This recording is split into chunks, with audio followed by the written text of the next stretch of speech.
I have a question about where the recordings go. Do you send those out or are they like on a link somewhere? Actually, I download all of them and keep them, and the ones with the guest speakers are going to go to the Office of Diversity, Equity, and Inclusion so that they can post those on their YouTube page. Okay. Yeah. So if you're watching the video, morning, welcome. I'm Dr. John Saunders, lecturer here in the Communication Arts Department at UAH. And this is my Public Memory and Race in the South class. And we're recording all of our guest speakers, which brings us to our second speaker of this series, Dr. Jason Edward Black, who's chair and professor of communication studies at UNC Charlotte and also a co-founder of the Alabama Communication Association with me. So known him for quite a while. So with that, I will turn it over to Dr. Black. Awesome. Thank you, Dr. Saunders. I appreciate it. So happy to be here with y'all. I don't know if you're in the Space City or somewhere else through virtual means, but love your city, love your campus, love your professor, for sure. John and I have known each other for a long time, as he mentioned. So, hey, John, can you allow me to share screen? Already did. Oh, perfect. Okay, wonderful. So I want to talk to you about the University of Alabama's African American Heritage Tour that I used to give back in the day. I was at Alabama for 11 years before I headed out to Charlotte. Tell me if y'all can see that okay. Yep, all right, wonderful. Might be cut off there on the side if you have little windows of talking heads there. But this tour originated in 2007 in one of my classes, an African American rhetoric class, which I probably taught there maybe 12 times, about once a year over the years.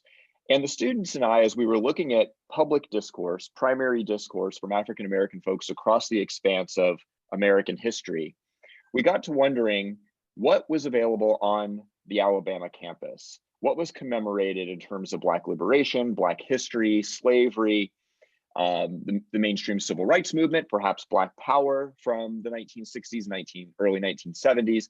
And so we started to do some deeper dives into the archives on campus, which shows in part the power of the archive, but also shows the power, I think, of a community spirit of getting together and wanting to explore a joint and communal history together. So as we started to dig, we of course knew that on our campus in Tuscaloosa, that there's Foster Auditorium, which was the famous site of the stand in the schoolhouse door, where Governor George Wallace in 1963 stood down the federal government and the Yankees and blocked the entrance of 2 African-American students from enrolling on campus in summer of 1963. That's actually what you see in front of you here on the main slide. But we knew that there were deeper sites, deeper stories, more foundational narratives that connected African American history to the University of Alabama. And so we got together and started unpacking what we could find on campus.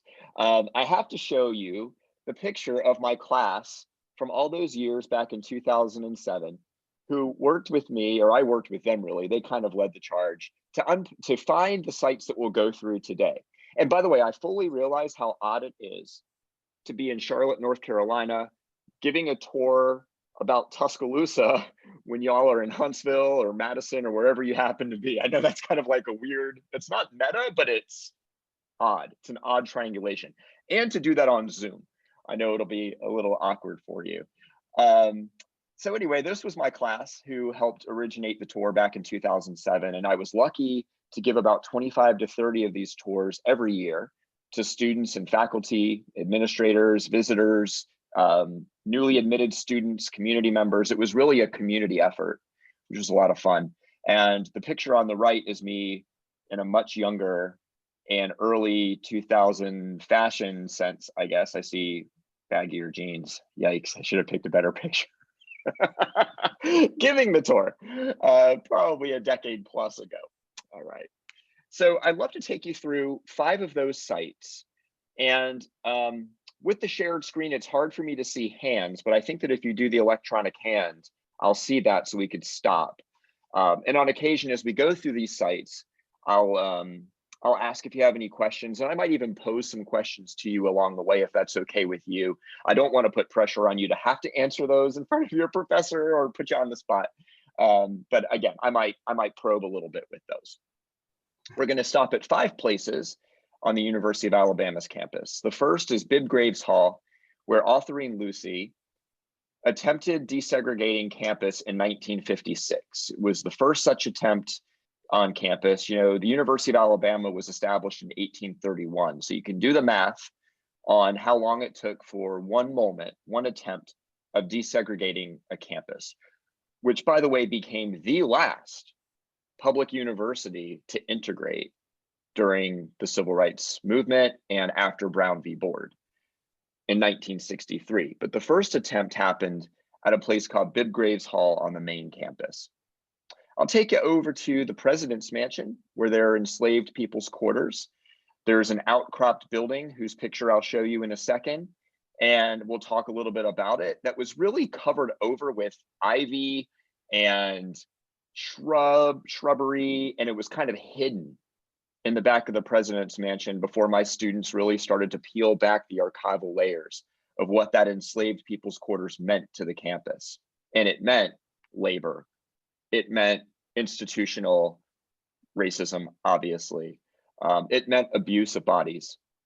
And it meant forgetting as a part of memory, right? So we oftentimes remember, or we think about remembrance with public memory, but not forgetting. And so that was part of what we discovered as a narrative there.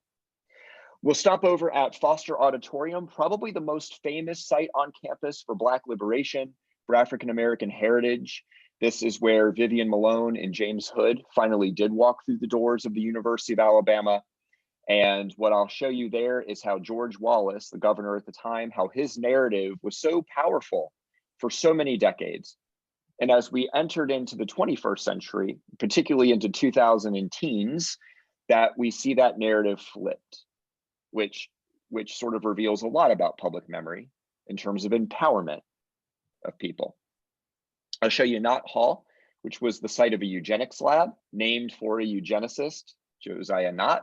And then I'll show you an enslaved people's memorial and grave site. And so starting out, before we hit Bibb Graves Hall, I'm not sure, John, about the theoretical parts of public memory that you've explored, but I have not prepared a lot of academic and scholarly framework for the tour itself, other than to say, which is something you probably all already know as assumptive about public memory, which is that there's a difference between history and memory, right? That history tends to be linear.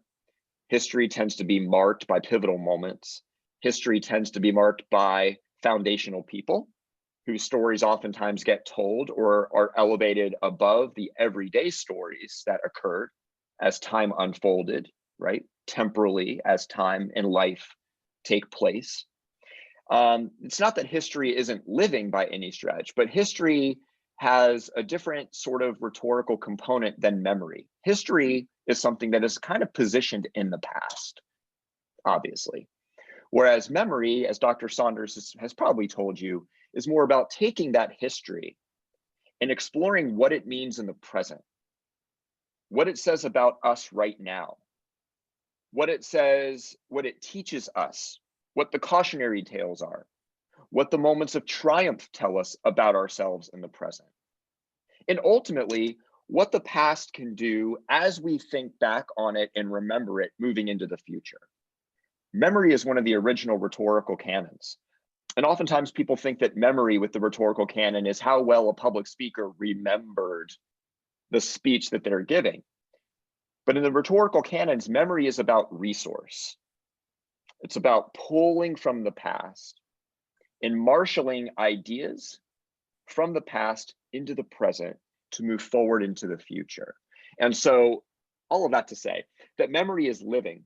Memory is rhetorical. Memory changes. It's never quite locked into place. And so as we go through this tour, yes, there are historical dates and things that happened, but kind of think about what we can do with the memory that a tour like this of these sites at the University of Alabama really brings to mind. And maybe think about it too in Huntsville. Maybe think about it in your own hometowns. Historical markers, places where you could put your body, like museums, places where you could put your body, like old Capitol buildings, or old, parks where there are ruins, those kinds of things. There's a lot of indigenous spaces up in Huntsville, up in that area. Think about what that means for us. Why do we do that? Why do we commemorate? And how can we harness that memory as a people moving forward to understand who we are and who we can be? Okay. Now this tour, because we're talking about things like Jim Crow, we're talking about dastardly genocidal moments like slavery. We're talking about proto-slavery and proto-Jim Crow in the form of something like eugenics, which in the state of Alabama was legal until 1972, particularly down in Tuskegee. Okay, there's a lot of dark things that are a part of this tour. Okay, so there can be a tendency to want to dwell in those moments. Historians will often say, as will public memory folks, that it's not just about remembering the past and dwelling in the past, but remembering in order to do better. Remembering in order to ensure that a past isn't repeated. Remembering so that we can suture wounds that have been ripped open because of past moments, right? So think about what we'll go through here as dwelling in history and embracing the trauma and looking at ourselves in the face of that trauma, but also with the trauma comes survivance. And with the trauma comes opportunity to do more and to do better. So maybe think about the ways that even something like an enslaved people's quarters, which is the nadir, the depth of evil, particularly in the American South, but of course, this is happening in the Midwest and the American North as well, along with the West, that even in those sites, think about what shimmer and glimmer of hope there can be. Okay. All right, well, I will take us through. Y'all ready to go? All right. I don't know if I can get a show of hands, but because I only see 4 squares with the PowerPoint, but have you all been to the University of Alabama's campus? Okay, I see. Okay, so 4 of the 4 of us on the screen, but that doesn't count because it's me and Dr. Saunders and 2 people. Okay, so you're nodding your head. So at least some people have been there. Bibb Graves Hall is sort of right off the main quad. And that's important to note because oftentimes sites of memory can be hidden, as the enslaved people's quarters I'll talk about in a moment. But then oftentimes as well, some of the greatest nodes, if you will, of our history in a public memory occur right out in the open, and yet oftentimes they're also occluded or covered.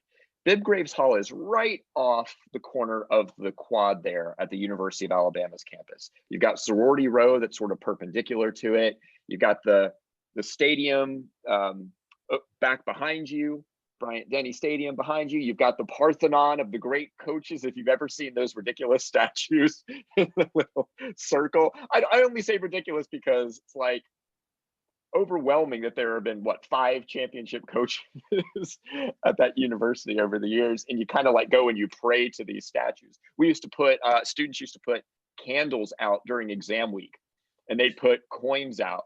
And I can't tell you the number of empty Jack Daniel bottles and Maker's Mark bottles that students would put there as sort of like effigy or like sort of like payment to the great gods of football for good luck going into exam week. But Bibb Graves Hall is right there, kind of right in the action. This is not something that's way far away or anything like that. It's an important site, as I've sort of hinted at, because this was the first place where there was an attempt of desegregation on campus. And the images you see before you are of Autherine Lucy, who was a student out of Birmingham. She had a 2-year degree from Miles College. And after several attempts of applying to the University of Alabama, finally got admission to the university. That's her in the admissions and records department or area of Bibb Graves Hall. She was there for library sciences as a 4-year degree. And that's her registering for classes there. On the right side, you see a number of white students, sort of neo-Confederate students. You can see the flag for sure. And what they're doing there is burning a pile of papers. And what they're burning is the Brown v. Board decision from 1954 and the Brown v. Board decision second decision from 1955, burning it in effigy in protest of Autherine Lucy being on campus. Okay. Bibb Graves Hall in this entire moment is one of darkness and yet triumph. Triumph because Lucy was eventually able to gain admission into the University of Alabama on the heels of the Brown v. Board decision, which, as you probably know, desegregated public institutions of education. It did not desegregate all public spaces, which is why around the same time the Montgomery bus boycotts were going on, and up in Huntsville there are luncheon counter sit-ins and those kinds of things, right? Brown v. Board was only about public education. So on the heels of that, she gained admission. It was not easy for her to not just be a student for the 6 or 7 days she was on campus, but just getting on campus and driving down University Boulevard, facing students like you see in both of these pictures, students behind her heckling her as she took her registration card into the admissions and records office, students showing up in protest with Confederate flags, 4 crosses burned on the quad, the Confederate flag raised above the Alabama state flag down at the corner of University and Greensboro Avenues in protest of her being there, rocks being thrown, epithets being thrown. Autherine Lucy, to get to her first class, her first day on campus, she had to get in a car and drive around campus away from mobs and in and out of buildings across the greens, across the magnolia trees, in order to get into the back of a building that also included state police and local Tuscaloosa police escorting her into the classroom spaces themselves. This was not an easy time for her. Let me see here. What ends up happening to Autherine Lucy, keep in mind that her 6-7 day struggle on campus, which you'll find out here, if you can look at the headline here, you can see that she was excluded from campus. That's a euphemism for expulsion. That her limited time on campus, though dark and dreary, packed full of hatred, packed full of racism, the ghosts of the past, the Confederate ghosts of the past that still linger on that campus even to this day, in part. She paved the way. She paved the way for Vivian Malone, James Hood in 1963. She paved the way for the desegregation of sororities in 2012. It took that long for the campus to desegregate sororities. And she paved the way for the first Black Student Government Association president. Elliot, I can't remember his last name. He was a student of mine. This may have been in 2013, 2014. Brilliant guy. Fought against the political machine on that campus in order to be elected. She paved the way. Autherine Lucy paved the way for folks. But what happened is that after 6 or 7 days, there was so much unrest among white folks in town that the campus suspended her and later expelled her for her own good. They said she is unsafe and her very presence here is causing chaos, near riots in downtown Tuscaloosa. Outsiders coming in, Black outsiders coming in to counter protest, white outsiders coming in with their Confederate flags to burn crosses, to burn the Brown v. Board decision on the steps of university buildings. So she was expelled for her own good, which is kind of code for the Board of Trustees was looking for an excuse to get rid of her. Okay. They were looking for an excuse to turn back the Brown v. Board decision some 2 years before her first step on campus. Okay. The Western Union telegram there and the photo below shows Autherine Lucy with members of the NAACP, the national office and the Birmingham office. That's actually Thurgood Marshall she's marching with down below, and Arthur Shores, who is an attorney for the NAACP in Birmingham, just south of where y'all are. That Western Union telegram is basically kind of a cease and desist-ish telegram to the Attorney General of the time, the US Attorney General, asking him to intervene on behalf of Autherine Lucy because her 14th Amendment rights were violated by being expelled. And the Brown v. Board decision that the Supreme Court had just freshly minted and stamped was being violated. And the NAACP asked the university to turn that decision around. They didn't. So there was intervention at the federal level, which is where you see Thurgood Marshall here, marching alongside Autherine Lucy. So that's her story. It's a story of expulsion. It's a story of physical removal. When an institutional power can't get its way politically or socially, it turns to the physical. It turns to the bodily. It turns to place, right? For instance, after the Civil War, after the 13th, 14th, and 15th Amendments, we know that Jim Crow as a social and political policy gets raised up, raises ascendant, right? So policies can't violate those amendments, but social codes can, which was the root of something like Jim Crow. If institutional powers can't control the change that a political process has motivated, they can do it with social code and with the physical. And that's in part what the University of Alabama did at this moment, okay? The stories never end, by the way. Stories always continue. The threads are always woven through. There are no chapters that are closed. There are just chapters that move to the next chapter. The books are always open. So her story doesn't necessarily end, but where the episode of her presence on campus sort of concludes before launching a million ships of progress is twofold. The first is that in the early 80s, the Board of Trustees admitted it's wrong and admitted her. And she was able to finish her degree in the face of the 3 decades prior of being expelled. They finally removed the expulsion. It was buried in the university records. And so she was able to finish her degree. The second thing that happened is Bibb Graves Hall used to be known, I'm going to go back right quick. Bibb Graves Hall used to be known as the site of this. Used to be defined by the racist who hounded Autherine Lucy. It used to be defined by those students down there below in the bottom right of the slide, whose narrative rose ascendant, whose narrative took the place and filled up space. This was the site where Autherine Lucy had not succeeded.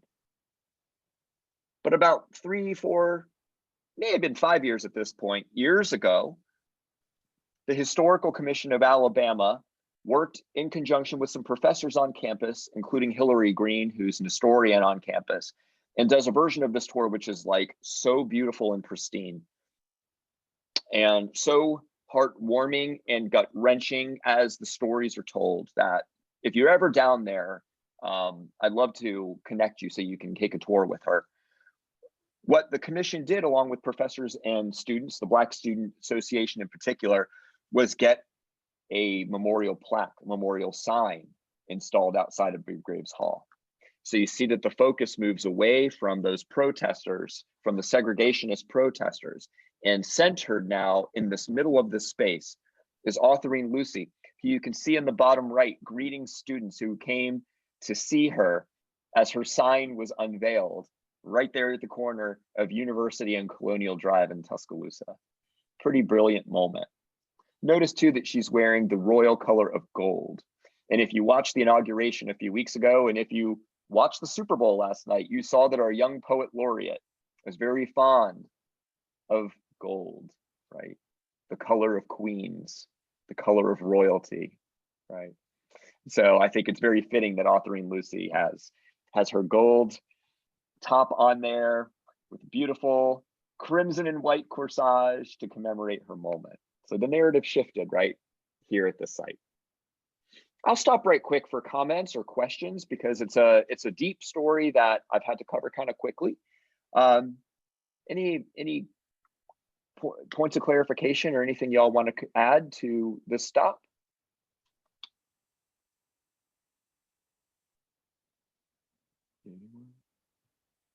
That's all right. I'll say, sometimes people ask, why Autherine Lucy? If there were so many applications from Black folks in Alabama applying to UA, why Autherine Lucy in 1956, right? I always ask that question of why a particular person at a particular time. And if you know the Rosa Parks story, you know that Rosa Parks wasn't the only Black woman being considered for the Montgomery bus boycott, helping in part to launch the boycott by sitting in the white section of a bus, the Montgomery Transportation Associate, MTA, or whatever it is down in the Gump, right? She wasn't the only person considered, but she was the most cleanly, right? She had a 2-year degree. She was married. She was a churchgoer. She had a career. She was upstanding as a citizen. She never caused trouble. She never colluded with those forces of social changers coming down to Montgomery, right? Whereas other candidates weren't so pure in the eyes of institutional powers in Montgomery at this time. Same thing with Autherine Lucy. There were other students who were considered to be admitted as that first test case. But here she comes with a 2-year degree. She's only going to be on campus for 2 years, not 4 years. So maybe this is a good test case, clean record, right? Sterling family. She was surveilled by boards of trustees. She was surveilled by white citizens councils out in Birmingham, and she was noted as being fit to be a test case. So that's one of the reasons that Autherine Lucy was chosen to be admitted as that first test case. Interesting, right? Like, you sometimes don't think about the why that person versus that person. Why the Beatles versus the Rolling Stones, John, right? At that time, you know, I mean, there were a lot of bands during the British invasion, but the Beatles were so clean, and in their suits and their bolo ties and their Cuban heeled boots, and they were cute and adorable. And Keith Richards was scary, and Mick Jagger was sexy. They weren't going to be marketable in the same way that the Beatles were, right? I sometimes think about those kinds of choices, right? All right. Well, we would move probably about the length of 3 football fields down from Bibb Graves to go to the president's mansion. And one of the things I remember about Tuscaloosa is you measure everything in football fields. So, it's half a football field away. And I'd have to go, that's 50 yards, right? Including the end zones or not including the end zones? Like, what are you talking about? Everything was measured in football fields.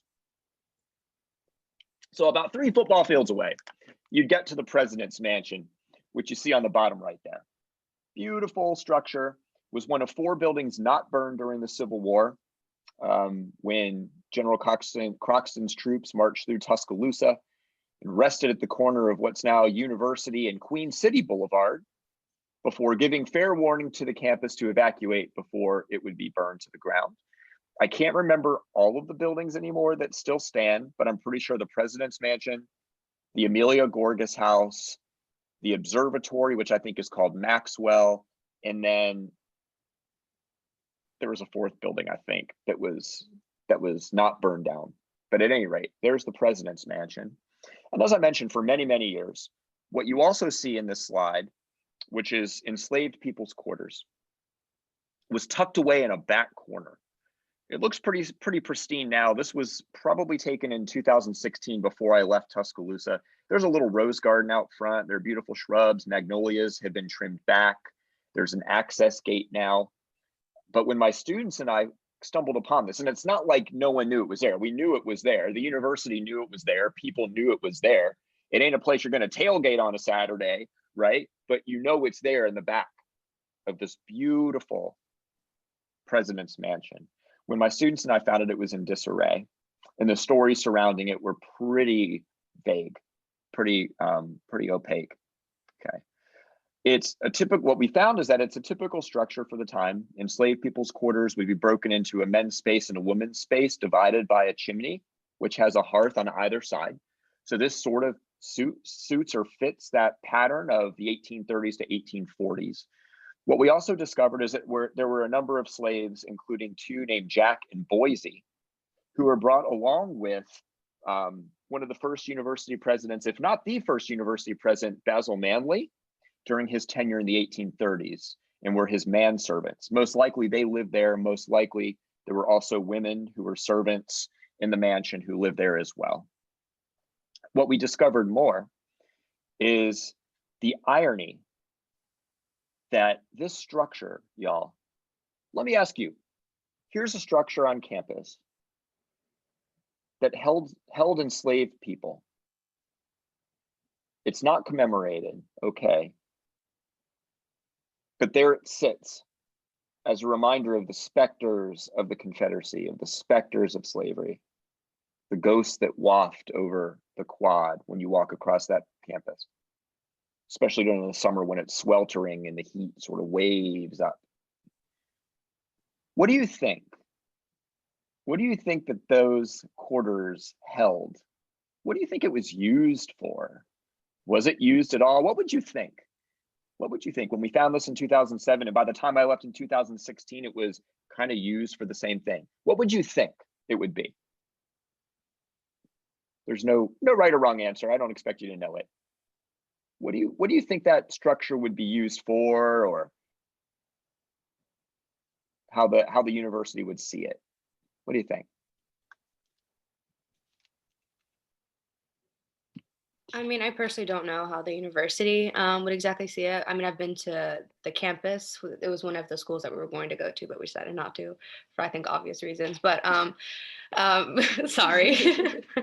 But I think that the best use of it could be, I think they shouldn't demolish it or change it, or even kind of make it even look a little bit better than it is. Because I think the fact that because when you showed it, I actually want to see the inside, because I'm interested to see like what actually happened. So seeing that is like super close to so many of the classes that students go to, I think will bring certain memories, and will actually start a new history. Because also in our history books, specifically about Alabama, like when we went on a tour, we didn't hear that. We didn't hear any of this. Oh, yeah. You know what I'm saying? So if it was more open, and I think if they put a marker in front of it, like they did at the Bibbs Hall, I think you said, it would also bring more attention to it, so people could focus on what actually the university had going on.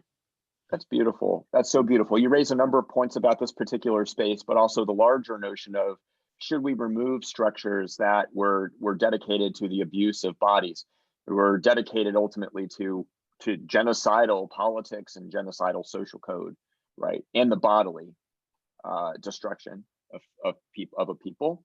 And that's a big question: is do we remove statues? Do we remove buildings? It's a big one for you and Dr. Saunders to debate. There's absolutely no doubt you've talked about that. And if you haven't, you certainly will throughout the course of this seminar. But yeah, I think a lot of people who I've talked to, particularly folks of color, who are the most impacted by seeing this on a daily basis, if you walk across University Boulevard, or if you walk down some of the side roads to get to academic buildings, you see this, are that they'd like to see it stand and commemorated in some way. An admission, perhaps, of reflexivity on the part of the campus, not just an apology for what the campus did, because the campus, by the way, was a Confederate military outpost. The campus was built by slaves. The campus was served by enslaved people, right? And to have a marker set up is really important to a lot of people, for sure. The answer to what it's being used for, by the way, if you're curious, is those doors used to be unlocked. So the first 2 years I did this tour, you could go in there, and damn, I wish we had phones that had camera capabilities. I never thought to take a picture of the inside, right? But what is inside are basically implements of labor. On one side, there are a number of garden tools for the rose gardens and for the grounds there at the president's mansion, and on the other side are vases and plates and flatware and little table decorations for when the president's mansion would host different events. And what it got my students and I thinking is that all these years later, that space is still about labor, outside and inside. It's about the grounds, right? The field, and it's about the indoor as well, the house. Of course, people who use these implements in 2000, in the 2000s and contemporary times are probably underpaid. Their labor is probably abused. And so the cycles of history sort of connect here at this site. We always found that incredibly, not just ironic, but almost almost dastardly to an extent, not coincidental in our minds. So that space really it's unique. I don't, to be honest with you, I should have done more research, Dr. Saunders. I apologize. I'm not sure what's inside of it now. And I'm not sure what plans are out there other than the plans to petition for a marker. I don't know what other plans there are for that particular building. But I wanted to share a really quick story, and I hope I'm not boring you with some of my anecdotes. I haven't given this tour for 5 years, and I was just posting on Facebook, and I tagged John in the post, that of anything I've ever done in academia or really in public life, that helping with this tour is probably the most satisfying, and it's probably the one shining moment. I guess we all have a shining moment or two where I felt like I've contributed something way larger than myself. It's probably one of the things I'm proudest of in my life. And so I'll try not to weep and tear up and tell a bunch of stories. But I got to tell this one story here at this space. As I mentioned from the outset, this idea that we view public memory through trauma and triumph. You know, it's really important in a space like this, because the question becomes, how do you find triumph in a space like this? How do you find positivity and hope? How do you find something that you can look at the past as a mirror, refract that mirror, and move ahead into the future with some semblance of aspirational hope, right? For me, it came in a story of one of our football players, actually, Black man who was in my African-American rhetoric class. We went on the tour probably about 2009, 2010. I'll give you a 2-year range so that you can guess who the football player might be, but he was certainly a player who you would know if you follow Bama football. And throughout the course of that class, he hadn't really said all that much. Super awesome student, like B's and A's on assignments. I'm not violating FERPA because he's no longer a student, and I'm not an employee. I can say he did well in class. And didn't really say all that much. We got to this part of the tour, and he spoke up for the first time. And I always gave this tour at about week 10, week 12. And I asked the question to the students, where do you see hope in this? And usually the answers were something like, oh, it's so we remember the past to move ahead and make sure that these kinds of things never happen. And he stopped, big guy, like super hyper masculine, right? Hadn't said much, very stoic. As a matter of fact, he got injured halfway through the season for like a week and recovered, like rubbed dirt in it, and was back on the field. Anyway, I think that's what Coach Saban inspires, is just work through it, follow the process, believe in the process. At any rate, he stopped when I asked that question, and he said, here's what I get from it. He said, I'm a Black man from the middle of nowhere in the Black Belt. And my great grandparents were sharecroppers, and my great great grandparents were slaves. And maybe a generation ago, I could have gone to Miles, or I could have gone to Stillman, right? Or I could have gone to A&M or something like that. And he goes, the fact that I'm standing here on this campus after authoring Lucy and after Vivian Malone and James Hood, and he put his arms around people that were next to him in class, which sometimes is creepy when people touch each other in class, but it was the most heartwarming moment. He said, and to boot,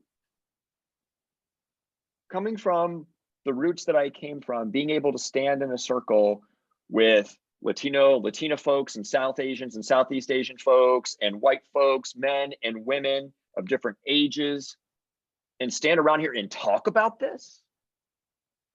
And despite the slave quarters being here, I can stand here with this opportunity and a voice. That's what the quarters mean for me, he said. And it absolutely blew my mind to hear a narrative of transforming that space. Think about how that it bleeds the power of an ideology like slavery. It does not forget the evils and travails of slavery. It does not forget. But he did not dwell He dwelled for a bit. And then what he saw in that was a reflection of fruits of labor and struggle and social change and progress and opportunity, right? Nowhere close to where we need to be as a perfect union when it comes to race in the South. The race anywhere, but because your class is called Race in the South, I wanted to say South, right? Nowhere near. But for him, in that moment, looking at slave quarters from multiple generations back that tied through to his Alabama heritage, right? It meant something incredibly different than what the master narrative, no pun, connects to with this building. He restructured that narrative for himself as a Black man, Tuscaloosa, Alabama, 2011, 2012, on a campus that to that point still had segregated sororities, right? Pretty incredible narrative that I've always held dear. Hold on one sec. Oh, I can't get it. I was going to show you, he did an art project for me. It's way up there in the back. But he did an art project on Mother Africa and Black women as sort of the center of African cultures and Black diasporic cultures across the globe. A gentleman, scholar, amazing football player, and visual artist, and recanter of beautifully gorgeous narrative, right? I wish I could pull that off the wall and show you. It's actually really, really beautiful. I've kept it. I keep everything. I'm a pack rat. I keep everything that my students give me. Anyway, I should probably speed it up, Dr. Saunders. Oh, and here's kind of a visual representation, I'd say, of my student's story, right? That here's a woman with her right fist waved, Black empowerment, standing in front of the slave quarters, and where everyone was in their probably chunky heels taking picture by the fountain or taking pictures for graduation over by the stadium. She chose to take a picture in front of the slave quarters with eyes averted from it. And I always picture this image. I did not take this, but I always picture this image with her as she puts her fist down and walks away with her back turned towards that site, raising her head and her eyes upward, outward, and onward. I don't know what she did the second after this photo was taken, but I always picture that velocity and that vector of what this woman in this picture and all the public memory appended to her body and to her identity meant in that moment, the movement forward. Just unreal. Then we go about a football field and a half, maybe a football field and a third if you count the end zones. The end zone that the Kansas City team did not get to last night. Sorry, that was horrible. I'm sorry. I do mostly indigenous activism, by the way, and I do a lot of anti-mascot work. So you know I was pulling against Kansas City. At any rate, so we're at stop 3. And this is the infamous and famous stand in the schoolhouse door. So in 1963, Governor George Wallace catches news that 2 Black students who were accepted into the university are finally going to integrate the campus. This is on the heels of Ole Miss doing the same thing. It's on the heels of the Little Rock case where high school there was finally integrated, okay? It's on the heels of a number of gains in the civil rights movement. So if you think about 63, you think about King's successful protests in Birmingham, where he writes the letter from the jail after being imprisoned there. You think about the NAACP really picking up steam in the American South. You think about the Lowndes County Freedom Organization. Anyone from Lowndes, raise it up. Lowndes County Freedom Organization founding the first Black Power movement. You think about SNCC, the Student Nonviolent Coordinating Committee, and what they were doing for voter drives, freedom rides, all of that was happening right around this time. So the iron was hot to strike here 3/4 of the way through 1963. This was in June, I believe, right? To finally integrate the school. You also had the Kennedys in office, by the way. You had John F. Kennedy, who had been pushing for civil rights legislation. You had his brother, who was the Attorney General, who ultimately helped to get the 1964 Civil Rights Act passed after Kennedy was assassinated, helped to get that passed. So you have two, I don't think you could call any white leaders in the 60s woke, but they were probably almost closer than you could get from a politically elected white leader who was a guy at the time, right? So basically pretty progressive as a president and a secretary head would be in 1963. The White House and the Department of Justice helped the NAACP to get Vivian Malone and James Hood through those doors, but not before Governor George Wallace, whose name appears on at least one building, I think, at every university, whose name appears on some street sign in every town, whether it's Gunnersville, whether it's, Leeton, Tuscumbia. I don't know. I'm naming as many small towns as I can remember. I can't remember them all. I can't remember small towns around Huntsville. I just know like Madison, I think was like the big suburb. Is that right? Madison? Does that make sense? Really big suburb? At any rate. George Wallace stood in the schoolhouse door and prevented the students from entering. And there you see him standing there. The Department of Justice, the Kennedys basically, sent down an assistant attorney general to eventually move George Wallace aside. Now, here's the thing. It was planned. It was staged. The speech that I put in your packet that Dr. Saunders gave you, that speech was pre-planned. The image event of Wallace standing one last time, standing up for white citizens' rights, standing up one last time for states' rights, for populism, for the lost cause, standing up and then moving aside as federal troops, pushed him, basically sort of parted the sea of people for Vivian Malone and James Hood to go through. This was all planned. It was all scripted. Okay. Wallace stands in the door. Wallace gives the speech before you that you have here. The speech including lines such as, "The unwelcomed, unwarranted, and unwanted force-induced intrusion upon the campus of Alabama today by the might of the central government offers frightful examples of the oppressions of the rights, privilege, and sovereignties of the state by officers of the federal government." Lines like, "I stand before you today in place of thousands of other Alabamians," meaning white Alabamians, "whose presence would have confronted you had I been derelict and neglected to fulfill the responsibilities of my office. This right to turn back integration is what I assert for the people of Alabama by my presence today." His speech, by the way, in 1963, I urge you to compare it to Jefferson Davis's inauguration down in Montgomery on the steps from 1861. Check out that states' rights language. Check out the final rebel stand. Check out the ad populum, that I'm here for the people kind of language. And you'll see a really stark connection of public memory between that moment when the Confederacy was founded in Montgomery and this moment where in many ways the Confederacy crumbled quite a bit by Vivian Malone and James Hood walking through those doors. And in fact, this space has always been known as the stand in the schoolhouse door. Let me skip ahead 2 slides here. This is the plaque that was put there and has been a part of campus for, well, almost 2 decades, I guess we're going on, 2004. Foster Auditorium was always known as the site of the stand in the schoolhouse door.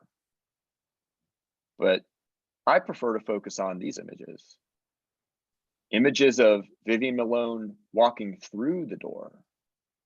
Little man, little idea, standing in that alcove giving that speech, who ultimately had to give away for 2 brilliant students who not only deserved to be admitted, right, but had the federal and state, to be honest, right to do so. Supreme Court decisions, 14th Amendment, what was rising as the Civil Rights Act, okay? It's James Hood, it's Vivian Malone. And so in many ways, this plaque, which stands in an alcove in the shadow, is now covered up in a way by what's called the Malone Hood Plaza and the Autherine Lucy Clock Tower that you see here. So you see the building in the back that says auditorium.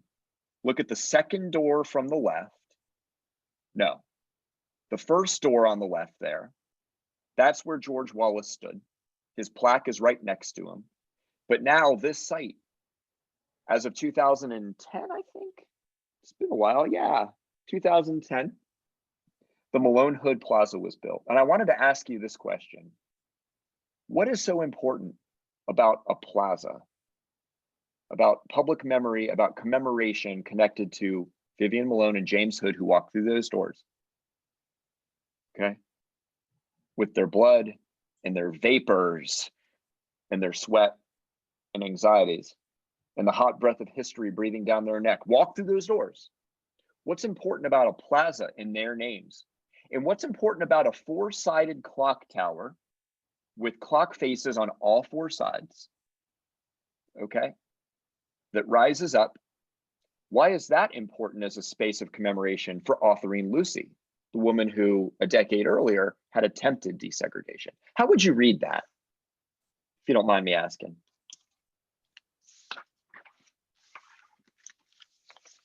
Anyone want to stab at it?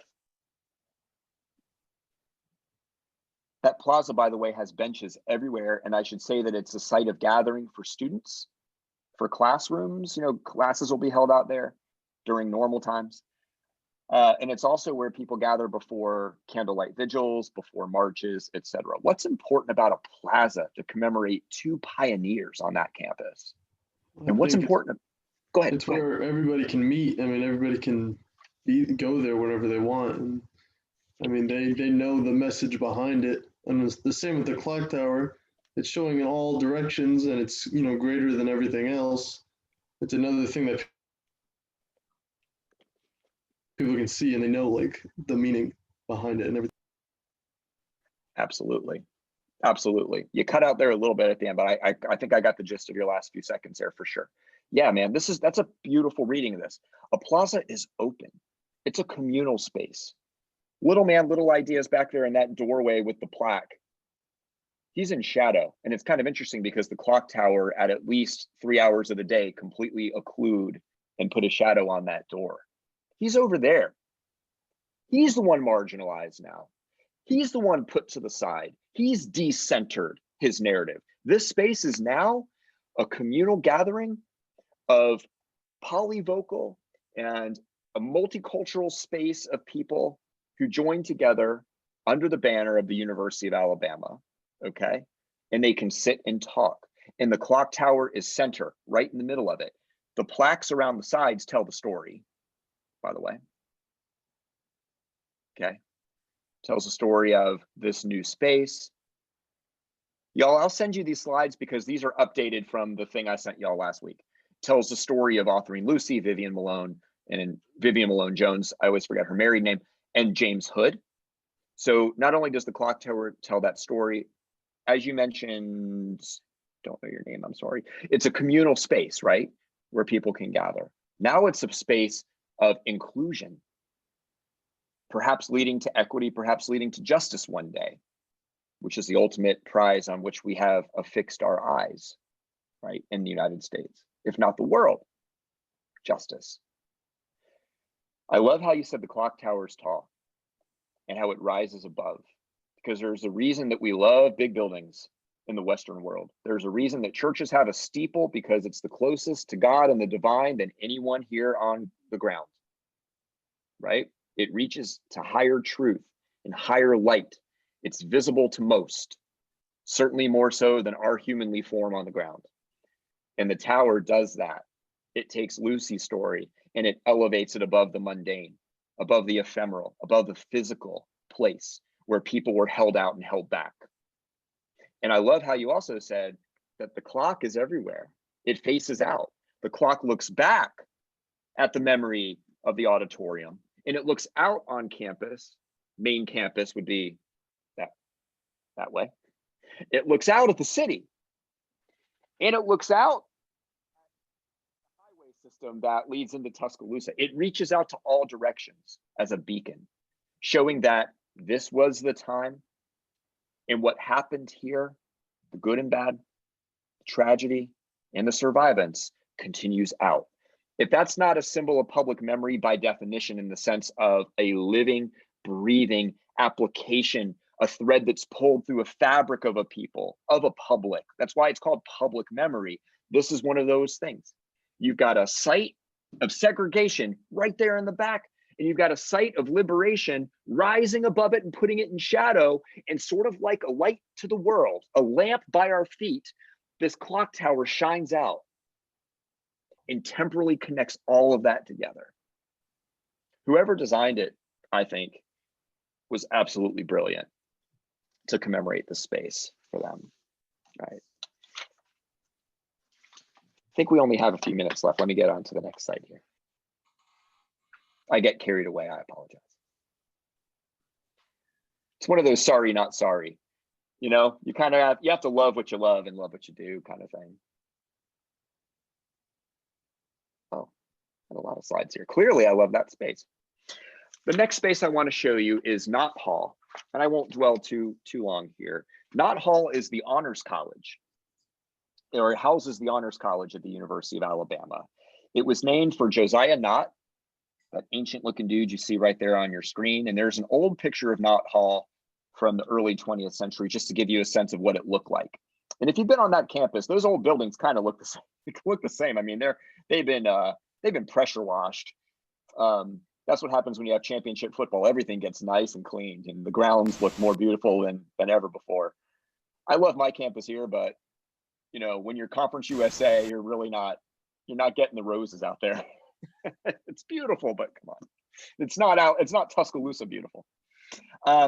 So Knott Hall is named for Josiah Knott, who is a eugenicist. And typically I'd play a little Socratic here and ask you what eugenics is and get your sense for it, but you probably know that it translates into good genes.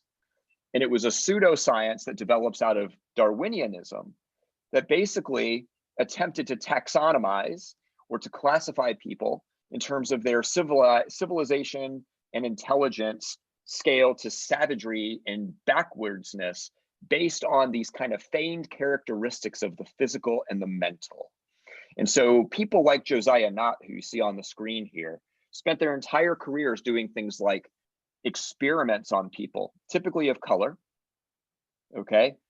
Everything from cranial capacity and head shape to biased intelligence tests, et cetera, to sterilization campaigns, to basically justify racism, to justify institutional ways that one group of people should be elevated above all other groups of people based on nationality, culture, heritage, identity, color, language, religion, national origin, ability, disability, all of that, right?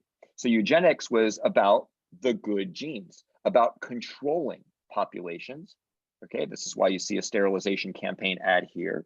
And it was also about ensuring that the body politic, that Americans moving forward would be strong, physically and mentally balanced, right? Eugenic love possibilities say that white people who are pure are those who should embody the citizenry.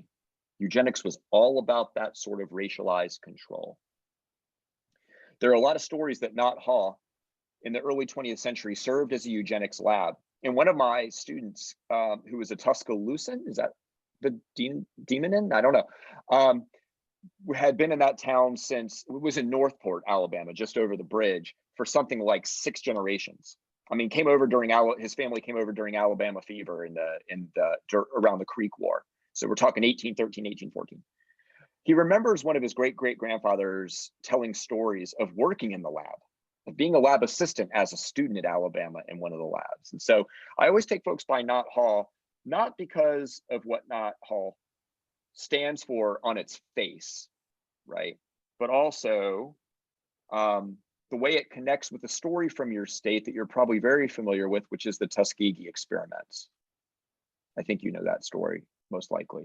One of the biggest eugenics projects in our history, in our nation's history, where folks of color were drawn into a lab experiment in the name of free blood tests and free treatment for syphilis. And there were control groups and there were testable groups, some of whom had syphilis, some of whom didn't, but some of whom were given syphilis to test the effects of that disease. And, you know, we think of syphilis oftentimes because of our health classes like STDs or something like that.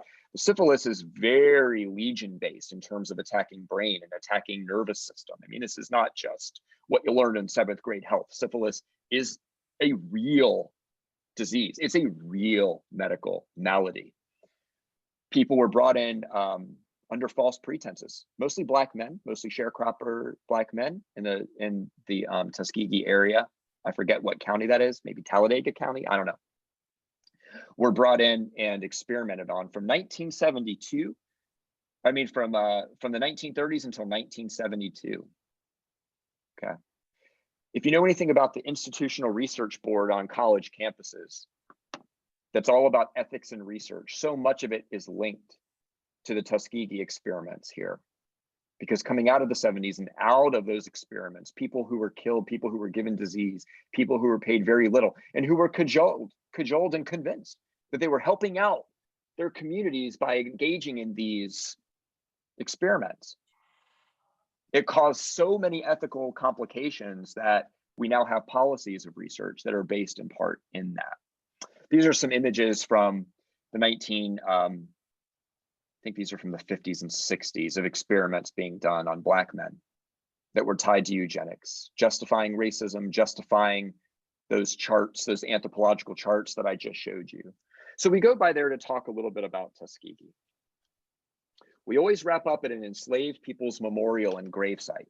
Now, people kind of get a little bit excited thinking that those gravestones there are Jack and Boise and others who were brought to campus to build campus and to serve campus, who were forced into labor.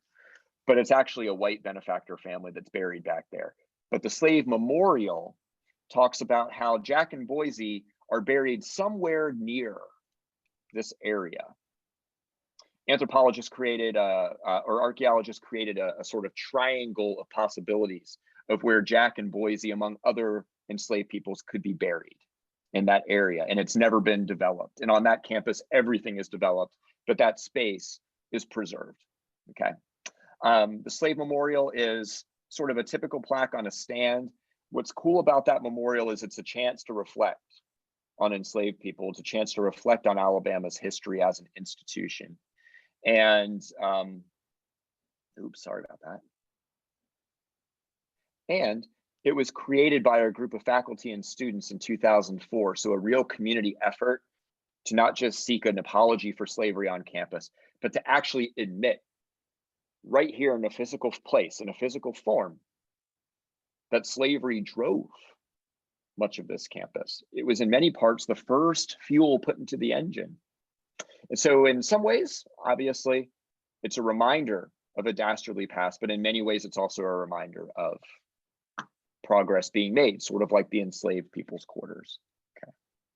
These are just some images of campus as well, some Confederate spaces that we oftentimes will go to if the tour has some time here. Right there below in the right is called the Mound.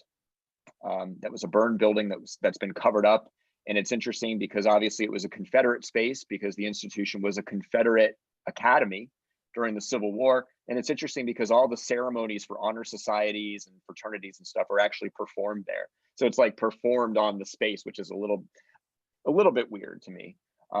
We could talk about that perhaps. And then the Amelia Gorgas house over there on the left side, which had the last class on campus before the campus was burned, okay? John, you'll appreciate this, and perhaps others in the communication and rhetorical studies areas will appreciate this. There was a class taught in there called argumentation and oratory. And the issue, it was a cross-ex debate, and the resolution was resolved.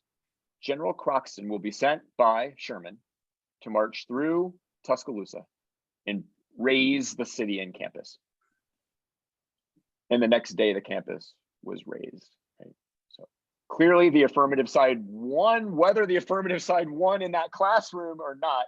But I always trace back that story here because the person who taught that class, actually, I held their tenure line 170 years later, which was really interesting. But that last class on campus before the Civil War was held in that building, and it was a communication and rhetoric class, everyone. on that campus, which probably doesn't mean much to y'all, but to my UA students majoring in comm studies, they would always be like, oh, wow. Yeah, there was a few 100-year tradition of rhetoric on that campus. Still is very vibrant. All right. Well, that's the tour in a nutshell. In the time we could do virtually. I wish we were together, and I wish that we were in that space. I could take you around and maybe go down to the strip and get lunch, or I probably shouldn't say beer, because this is being posted on an administrative site. But it would be great. It would be great to share some space and talk more. But in the meantime, I think, John, that we have a few minutes for questions or for any comments that you all have. Happy to oblige. If anyone has anything. It's always the death knell of a presentation. Any questions? Hearing none. You were saying that at the last picture that there's like fraternities and stuff like that like party on that specific area. I see that there's like fence something there. Is it closed off to like jump over the fence, or is it open for like them to go and like do things there? That's a good question. It's closed off now. So there are like metal chains that go around it, like a little metal fencing that goes around it. You're not supposed to be on the mounds until there's a ceremony. So they do something called a tapping ceremony, where every honor society on campus will tap their new members. And I think they do the same thing with sorority and fraternity, some sororities and fraternities. And so they'll gather on the mound as this sacred ceremonial space. And at that point, they'll lower the fences around there. They'll remove those for the ceremonies. But it was a site of a Confederate, basically a Confederate space in many, many ways. Certainly an antebellum space that's used for ceremony, which I guess you can say is a repurposing of that space, if of course there's progressiveness tied to it. But some of the old row institutions of that university, which were there a long time, and I'm not saying anything about them because I don't know. Sort of like I don't know, so I probably shouldn't say. But some of those deep-seated institutions probably share a politic from their history, and so I always wonder about the connection of those groups to that ground. But I have been to a few tapping ceremonies. I was sounds odd to say that I was tapped into 2 honor societies as a faculty member, and it was pretty regal. It was nicely done.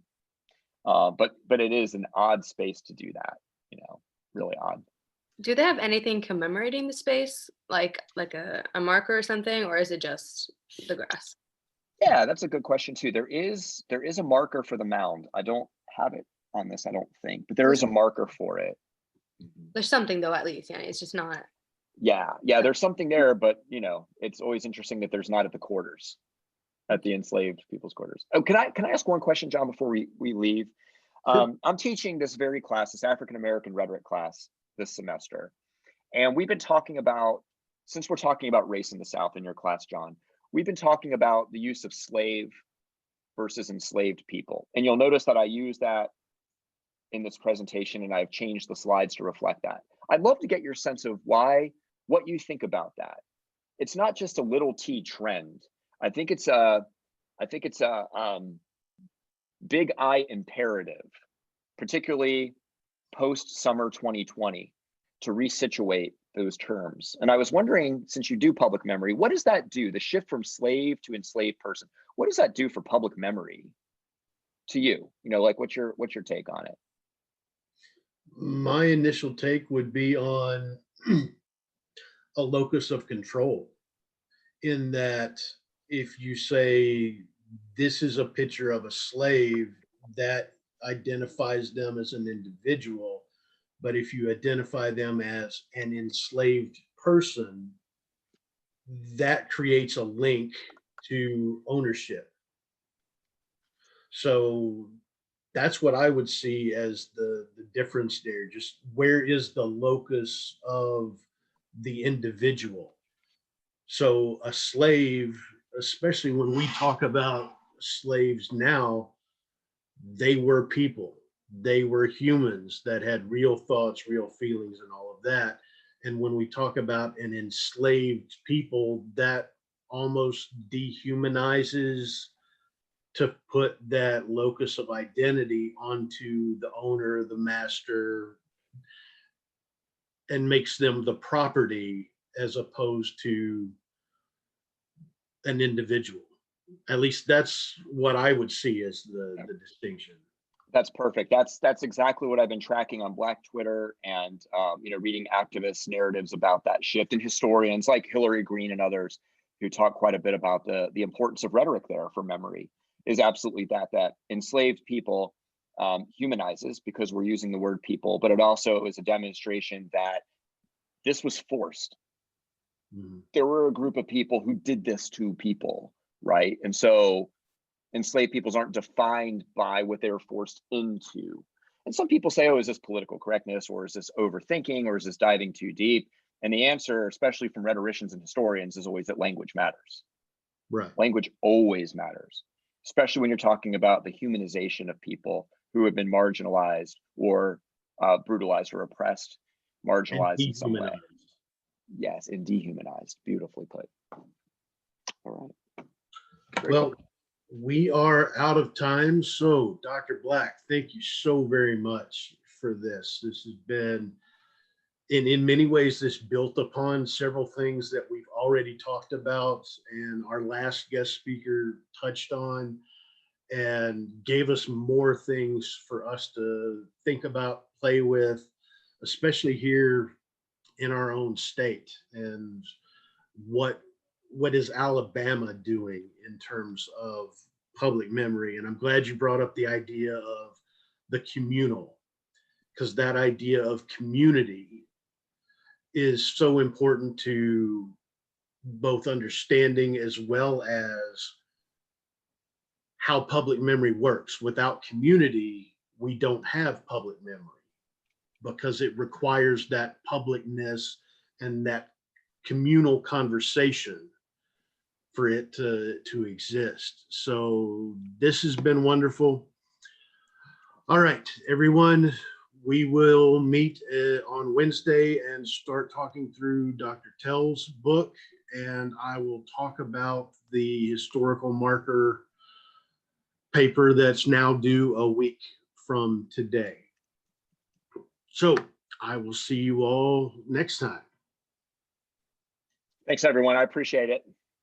See you, John. See you later, my friend.